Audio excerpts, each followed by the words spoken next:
को एक दिन सबको पाना पड़ेगा। उन्हीं से जानता है इस संसार में कोई भी किसी के साथ नहीं आता और ना ही किसी के साथ जाता। फिर भी तुम मूर्खों की तरह ये बात कर रहे हो। अगर तू जीवित रहेगा तो बहुत सारी रानियां तुझे मिलेगी, इसलिए मेरे कहने पर मरने का विचार छोड़ो। इस मानव शरीर को प्राप्त करने के लिए देवता भी बेहद इच्छुक होते हैं, तो फिर इस शरीर को क्यों नष्ट करना चाहता है?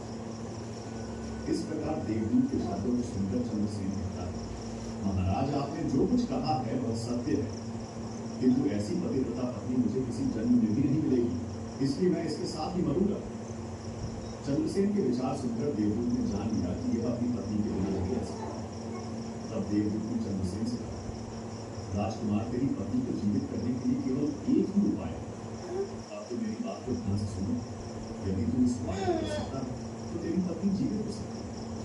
फिर चंद्रसेन ने कहा, महाराज आप जो कुछ भी कहेंगे वह सब करने के लिए तैयार है, केवल मेरी पत्नी को जीवित रखो।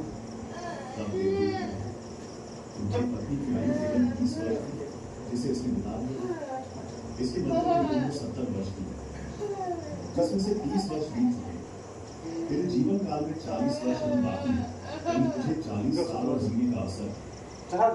यदि तू अपनी पत्नी को आधा जीवन का समर्पण कर देता है तो तुम दोनों की आयु समान हो जाएगी।